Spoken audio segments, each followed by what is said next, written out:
the thought hit me that while I'm here, and I may never get another chance to come back to England, I might as well go on down into town and mingle with the local people and find out what they like, what they eat, what turns them on, and what kind of buzz I can get. And I was in this place called the Bamboo Restaurant. An English guy came in named Irvin.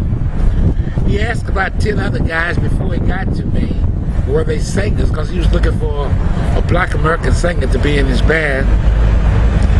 He got to me and I went, yeah, I sing, tap dance, I do everything, and my sister's in Martha and the Vandellas, which I'm lying, you know. So I went on down to the audition. They was terrible, but that's okay, I was terrible too. But I was willing to learn and everything, and I sung around with local bands around the Ipswich, Norwich, Bury St. Edmunds, Clacton, Colchester area. Yeah, just those places. Yeah. And I got a call one day. I used to come up to London also. I was every time Long John Baldry, the Hoochie Coochie Man, and Rod Stewart came to Ipswich, I would jump up and sing with them. Wow. The owner of the club would ask them if they want to go down really well, get Geno up. So that's how I got that little gig singing with him. And then when that stopped, he told me to come up to London. He paid me to come up to London to the Manor House. Who paid you that? His name was Ron Leslie. Ron Leslie, I know Ron. I remember Ron. And his wife Nan. Nanda. Yeah. And so they brought me up and got me to sing with the Animals. And I started singing with the Animals, and also on other occasion Jimmy Powell and the Fifth Dimensions. We became very good friends. See him all over the place. Every time he sees me, let me jump up and sing with him. And then I started coming down to the Flamingo Club. And this is when, what, 64? It's a GI West Indian type hangout. Yeah. It's a club owned by the Gunnell brothers, Rick and John. And I got friendly with them and started singing with Georgie Fame, John Mayo, Eric Clapton, Jack Bruce, Ginger Baker. We all became friends. You know, I got friendly with them, and they like me, and I like them. And we make some music together down the Flamingo. Chris Farlow, and then a band was formed because Ronnie Jones in the Nighttime was having such success. He was an American GI singing with an English band. Oh, they came before Geno. Like they came before the Ram Jam band, and they was causing a storm. They was build up a huge following, and so this guy Pete Gage, who left a group called the Zephyrs. There was a pop type band making a name for himself. They broke up, so Pete decided to form a new band, and but they really wanted a black American singer to try to copy Ronnie Jones in the Nighttime. You see, but they couldn't find one, so they went with a Jamaican singer called West Indian singer called Earl Dixon, and a guy named Ram Holder. Oh, that's a new one. Ram Holder. He used to he appeared in that television program by the Barbershop. And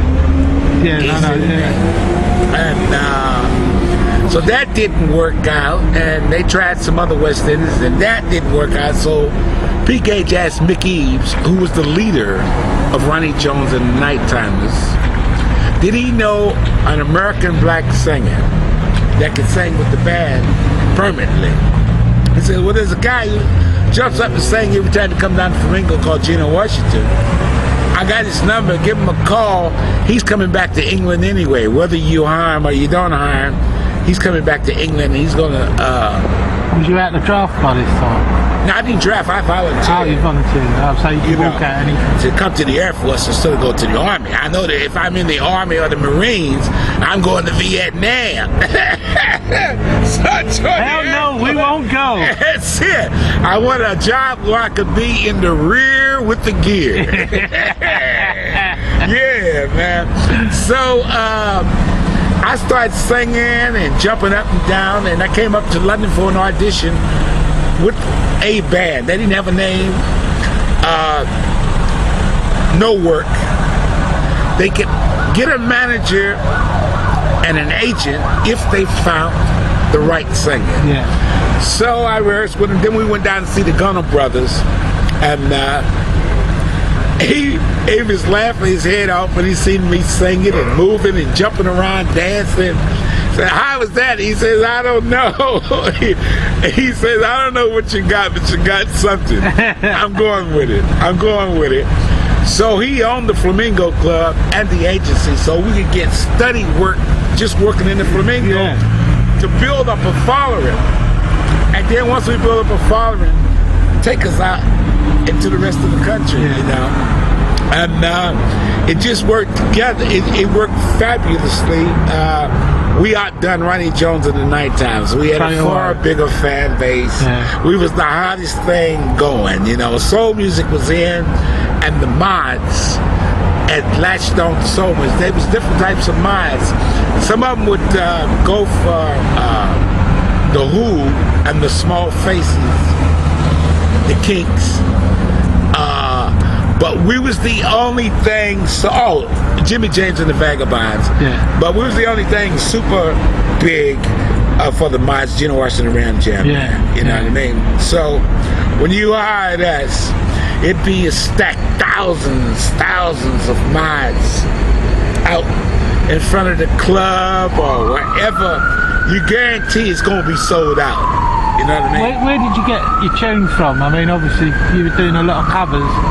No, it was a different, the business was different then. Yeah. You would do records, and then a publisher would have artists come up in the office, and you have to listen to demo tapes for 4 and 5 hours trying to pick out some good songs. Because you could have a thing released, it'd be a hit in America, but it wouldn't be released in England till a year later, or if you're lucky.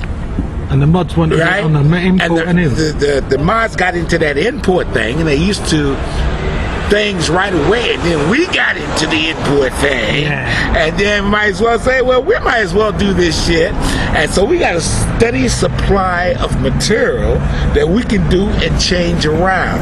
You see?